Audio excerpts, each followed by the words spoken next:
বন্ধুরা আমরা পার্ট 2 তে দেখেছিলাম যে আপন যখনই ওই চেয়ারের মধ্যে বসে তখনই সে এমন কিছু দেখতে পায়, সেইটা দেখে সে একেবারে অবাক হয়ে যায়। সে দেখতে পেল যে একটি ইউএফও একটি গ্রহ থেকে খুব স্পিডে বের হয়ে আসে আর সেটা ডাইরেক্ট পৃথিবীতে ঢুকে পড়ে। আর সেই ইউএফওর ভিতরে 3 জন ছিল, একটি পুরুষ, একটি মহিলা আর একটি বাচ্চা। আর সেই বাচ্চা অন্য কেউ ছিল না, সেই বাচ্চা ছিল আপন। তারা 3 জনে ইউএফওর ভিতর থেকে পৃথিবীর মজা নিতেছিল।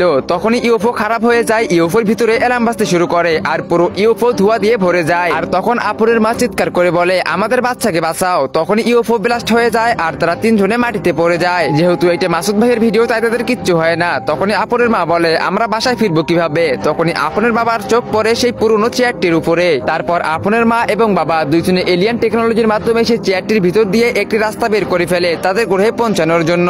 আর দুঃখজনক বিষয় হচ্ছে এইটা যে তারা মাত্র 2 জনে ওই রাস্তা দিয়ে তাদের গ্রহে পৌঁছাতে পারবে। তখন আপনের মা বলে আমরা আমাদের বাচ্চাকে পৃথিবীতেই রেখে যাব। তার জন্য তার মাথা থেকে সবকিছু ডিলিট করে দেয় এবং সে কে কোথা থেকে এসেছে কিচ্ছু মনে থাকে না। তখন আপন অজ্ঞান হয়ে যায়। তখনই তার বাবা মা সেই চেয়ারে বসে পড়ে আর তাদের গ্রহে পৌঁছে যায়। আর এই সব কিছু দূর থেকে দাদাজি জানলার পাশে দাঁড়িয়ে দেখতেছিল আর নিজের চোখে দেখে এসব বিশ্বাস করতে পারতেছিল না। আর সে বলতেছিল এটা হচ্ছে এলিয়েনের বাচ্চা, আমাকে যে করে হোক একে পৃথিবীতে বাঁচিয়ে রাখতে হবে। তারপর দাদাজি তাকে নিয়ে নিজের ঘরে চলে যায় আর তার খেদমত করতে থাকে। একদিন পুরো গ্রামবাসী এইটা জেনে যায় আর অনেক বেশি রেগে যায়। তারপর দাদাজিকে বলে আরে এটা কোন প্রাণীকে নিয়ে আসছিস, তাড়াতাড়ি করে আমাদের গ্রাম থেকে একে সরা, না হলে দেখবি যে একদিন এ বড় হয়ে আমাদের এই গ্রামকে নিজে মেরে ফেলবে। তখনই দাদাজি কান্না করতে করতে বলে আরে এটাকে কোনো প্রাণী বইলো না, আর এটা অন্য কেউ না, এটা আমাদের মতোই মানুষ, আর এটা হচ্ছে আমার একমাত্র নাতি। তো বন্ধুরা আপন তো একজন এলিয়েন, তাও কি সেই পৃথিবীতে থাকবে তার দাদার কাছে নাকি তার আসল বাবা মার কাছে এলিয়েনের গ্রহে চলে যাবে, তোমরা সেটা দেখতে পারবে পার্ট 4 এ। তো পার্ট 4 দেখতে চাইলে ভিডিওতে লাইক করে চ্যানেলটিকে সাবস্ক্রাইব করে দাও আর কমেন্টে পার্ট 4 লেখো।